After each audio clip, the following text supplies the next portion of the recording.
اللهم صل وسلم وبارك على سيدنا وحبيبنا محمد عليه أفضل الصلاة والسلام. مرحبا بكم البنات. اليوم بإذن الله راح نديروا مع بعض البراج بمكون جديد. هذا المكون يستعملوه بزاف الحلويات باش يقعد لهم ولا الناس لي سبيسيال في البراج باش يقعد لهم دائما جديد ويجيهم هش، يعني ما يشبهش تاعنا اللي نديروه في حياتنا اليومية. واليوم بإذن الله راح تكتشفوا معايا هذا المكون وأكيد راح تنبهروا من النتيجة. تبعوا أيضا طريقة التحضير نتاع لاباط تاع البراج تاعنا السوختو لي جامي ما جربت البراج تاوعي. انا نقول لك جربي البراج تاعي وراكي راح تنبهري بالنتيجه باذن الله. يعني ماشي كما قال وحده يزوخ ولا بشهادة اللي جرب وصفاتي. هنا عندي كمية من السمن، أنا درت الوليمة حنحطه فوق النار باش يذوب معايا، النار تكون قليلة بزاف. من بعد جيت لهنايا خديت 3 كيلات من السميد المتوسط، أنا استعملت البنات هذاك تاع الكيلو وسموه رازان.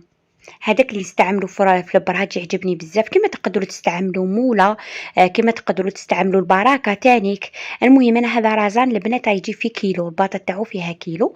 درت 3 كيلات ومن بعد واش حطيت هنايا 3 مغارف تاع الفارينه، ما يكونوش معمرين مليح. واش زدت عليهم هنايا؟ زدت عليهم 2 مغارف صغار ماشي معمرين مليح نتاع الملح.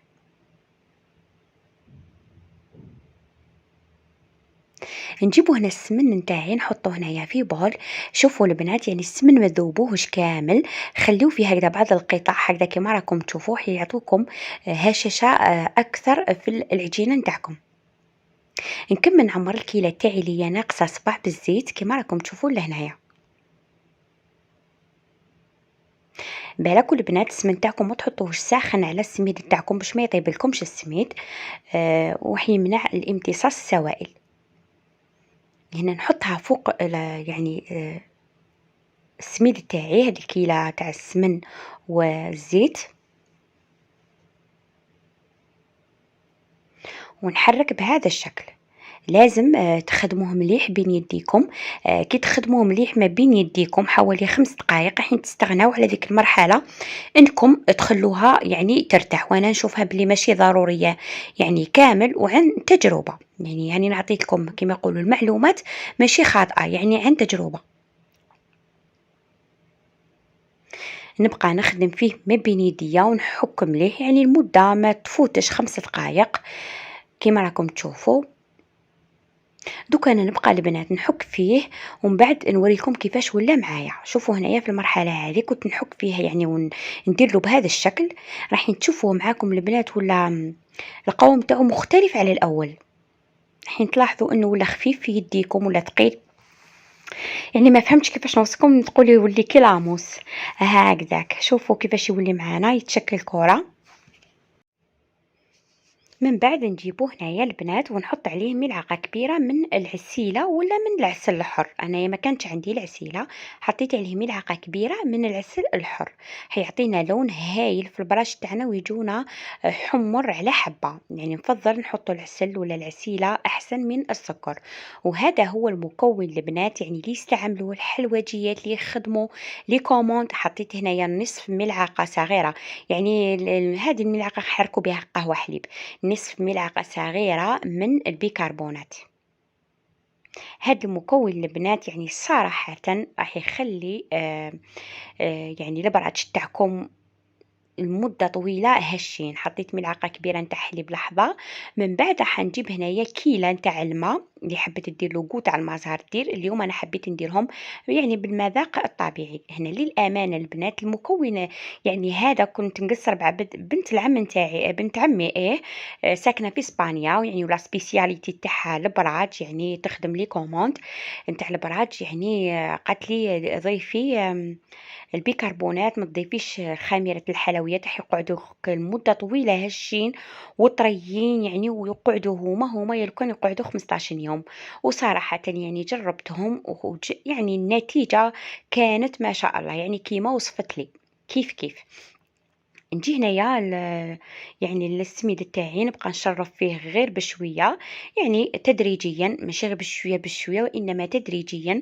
وكل ما نشوفه شرب لي الكميه تاع الماء الاولى نزيدوا له الثانيه هكذاك وهي رايحه. يعني في الاول درت حوالي كيلة الا ربع من يعني ميم با 4 كيلو اللي بقات لي، رايحين تحصلوا على واحد العجينة اللي تلاحظوها إنه جارية. ما تخلعكم ما والو البنات، العكس هذا هو السر. يعني تاني واحد اخر من اسرار نتاع الابراج، لازم السميد نشربوه مليح ونخلوه يرتاح.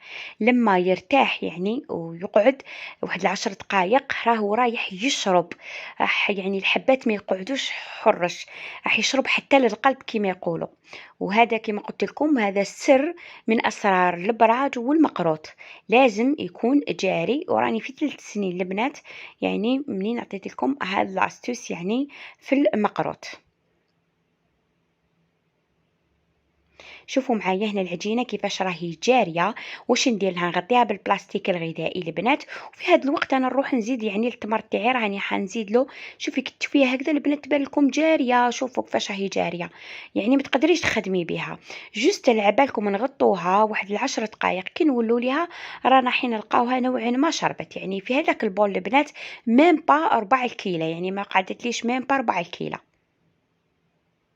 دوك نغطيه ونخليه بجيه يريح. من بعد نجي هنايا باش نخدم التمر تاعي. هنا بزاف كانوا البنات طلبوا مني يقولوا لي يعني ورينا كيفاش تخدمي يعني كما يقولوا بالتفصيل التمر. يعني يعني في اي حلوه تقليديه محشيه بالتمر خدموا هكذا التمر. نجيب التمر تاعي، من الاحسن تستعملوا هذاك تاع البطانه خير، ميم عليهش انا ما لقيتش هذا. واش لقيت؟ واش نجي البنات نعجنو، نبقى نضيف له في الماء، نبقى نضيف له في الماء حتى نتحصل على واحد العجينه ولا واحد لاباط. بقاو تضيفوا البنات ما تخافوا ما والو حتى نتحصلوا كما يقولوا عليه على شكل بات، يعني ما يجيش يابس وما يجيش ناشف. هذا تاني البنات سر قوي بزاف يعني في يعني في التمر. كي نخدموه مليح ونديروه طري يجي طري كالزبده في يدينا. شتو المارغرين كيخلوها بدرجة حرارة المطبخ تروحوا تشوها هكذا كيف هنا في الأخير البنات. ضيفوا له ملعقة كبيرة من الأحسن مارغرين تكون طرية، حتعطي له بنة مميزة. وفي الأخير كامل زيدوا له شوية تاع الزيت. هنا شوفوا البنات راني ضفت له ملعقة كبيرة تاع مارغرين كنت دخلتها، وفي الأخير زدت له شوية تاع الزيت كما راكم تشوفوا لهنايا. ومن بعد هنايا الاخر تاعي راهي واجدة للاستعمال. شوفوا دوك نتوشيها معكم، شوفوها كيفاش دايرة، شوفوا كيفاش راح طري كي الزبده. فوالا دوك نطمها البنات. يعني هنايا عندي كيلو نتاع اتمر. البنات اللي مازال ما جربوش يعني البراج، يعني اللي راني حطيتهم على قناتي كنت حطيتهم قبل هذا البراج. جربوهم البنات، يعني جربوا البراج تاعي سواء هذه ولا هذه. قلت لكم هذه حيقعد لكم لمده طويله طريين. يعني هي الطريقه تقريبا نفسها، يعني ما فيها حتى اختلاف. طريقه يعني التحضير، لكن المكون الجديد اللي استعملته زاد عطاني كما يقولوا زاد حسن لي من نوع نتاع البراج تاعي اللي هي يقعد لي مده طويله دائما طري. شوفوا البنات هنايا بعد ما ريح واحد 10 دقائق عاودت جيت لاباط تاعي لقيتها نشفت لي شويه، راني زدت لها واحد الكميه قليله حتى نتحصلوا على هذا لاباط يعني تجي تشبه البنات، تجي طريه كيما لاباط صابلي ولا طريه شويه عليها هكذايا. كيما راكم تشوفوا هنايا البنات يعني كيما الملمس نتاع لاباط حتى الملمس نتاع هذا واش يسموه كيف نتاع التمر. هكذا باش كي تكونوا تخدموا فيه البنات تفتحوا بالحلال راح يتحل معكم كل شيء كيف. لو كان نخلو التمر تاعنا يابس غير شويه البنات من بعد واش راح يدير؟ راهو رايح ينشف لنا لاباط، وراهو رايح حتى هو تاني كيبس. يعني هو يبقى يحوس دائما على السوائل يجبدهم من لاباط، يعني وين كانوا السوائل يجبدهم من لاباط. ومن بعد تجينا يعني البراش تاعنا ولا المقروط يجي ناشف.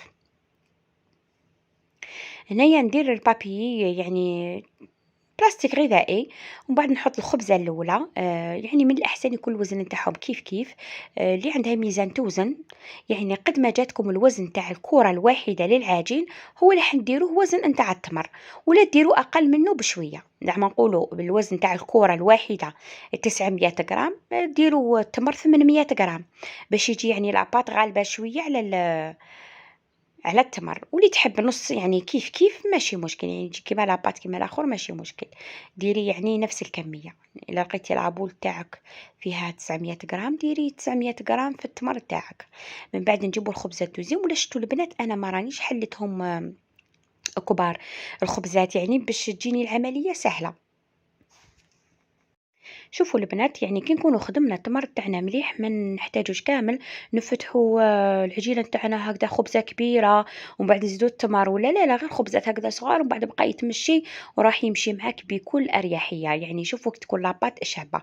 شوفوا هنا باش تعرفوا بلي لاباط تاعنا شاربه مليح وما فيهاش نهائيًا هاذوك الخيوط البيوضة، يعني العلك هذاك ما خرجش كامل من السميد تاعنا ولا من ديك الفارينة اللي ضفناها. شوفوا الله يبارك كيفاش راني نفتح فيه بكل سهولة، التمر راه يمشي مع العجين كيف كيف.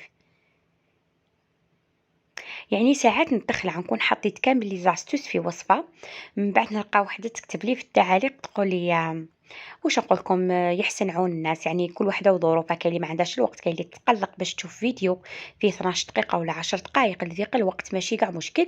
هكذاك ونضطر يعني نعاود نشرح لتحت في التعاليق، تقول لي أنا التمر يجيني يابس. التمر ما عنده حتى حاجة وعلاش يجيك يابس، التمر كي ما يشربش مليح السوائل ما تجريهش مليح بالما راح يجيك يابس. وضيفي له ديك الملعقة الكبيرة تاع السمن ولا تاع مارغرين وشوية تاع زيت مع الآخر، مستحيل راح يجيك يابس، سوا في الصوالح اللي يطيبوا في الفرن ولا اللي المثقبة اللي يطيب فوق النار، مستحيل راح يجيك يابس. هنا من الأحسن يعني للمبتدئة وحتى اللي ماشي مبتدئة، يعني هذا عملي جدًا ونتمناه لكل وحدة يكون في دارها، يعني تخدمي به بكل سهولة، يجيوك الحبات كامل كيف كيف. سورتو أنا من النوع اللي ما نعرفش عيني ميزاني في التقطاع، أنا لو كان نقطعهم بيدي ندير وحدة كبيرة وحدة صغيرة كل وحدة كيفاش. سي بور سا يعني نستعمل هذا، نستعملو نورمال عادي. كيما راكم تشوفوا لهنايا قطعت الاخر تاعي ودوك نجي نوريكم كيفاش تفيني والحبه. كي نروحوا نفينيو الحبه البنات ما نفينوهاش كيما راهي راكم تشوفوا فيها هكذا، لازم نقلبوها هكذا، من الاحسن تقلبوها هكذا باش هذوك الشوائب ما يجوش على التمر يطلعوا للفوق. إن شاء الله كل شيء راهو واضح. هكذا يجيبوا الكوبات، من الأحسن لاكوبات باسكو على بالكم لاباط راهي طرية، التمر تانيك راح كون تخدموهم غير فوق البلون دو طرافاي راح تخسروا معاكم ويبقاو لكم فيهم بزاف لي طراس تاع صبعتيكم، والحبة ما يجيش يعني طيابها كامل على وجه واحد. هنايا نجيب المريد تاعي ولا الطاجين نتاعي. شوفوا البنات اللي راكم تسقسوني على هذا الطاجين، انا صراحه انا الطاجين هذا ما عنديش بزاف منين شريته، بصح لقيت كاين زوج بنات كتبوا لي في التعاليق يعني قالوا ماشي ملاح ويتعوجوا، انا لحد الان مازال ما تعوجت. كي يتعوج لي اكيد راني حنقول لكم. وهنايا البنات كنا وصلنا لنهايه الفيديو، ودائما هذيك يعني كما يقولوا اللقطه المنتظره، تحبوني نفتح لكم الحبه باش تشوفوا كيف جات من الداخل اسكو جات طريه ولا لا، وهذا من حقكم. دوك نفتح لكم باش تشوفوا هنايا معايا الحبه كيف جات دايرها، يعني هشاشه كما يقولوا، هشاشه فوق هشاشه. شوفوا التمر تاعنا كالزبده، وهنا راهم باردين، هنا راهم عندهم بالك قولوا حتى 3 سوايع ولا 4 منين طيبتهم. شوفوا التمر كيفاش راهو، شوفوا لاباط كيفاش تجي مرمله، شوفوا كيفاش تجي مرمله وممطو ما يجيش ناشف. نتمنى ان شاء الله تجربوا هذا البراش تاع نهار اليوم بهذا المكون الجديد، وترجعوا لي لتحت في التعاليق وتقولوا لي رايكم فيهم بكل صراحه. حبيت نقدمه لكم هذا في هذه الصحون هكذا، في هذه الصحون التقليديه،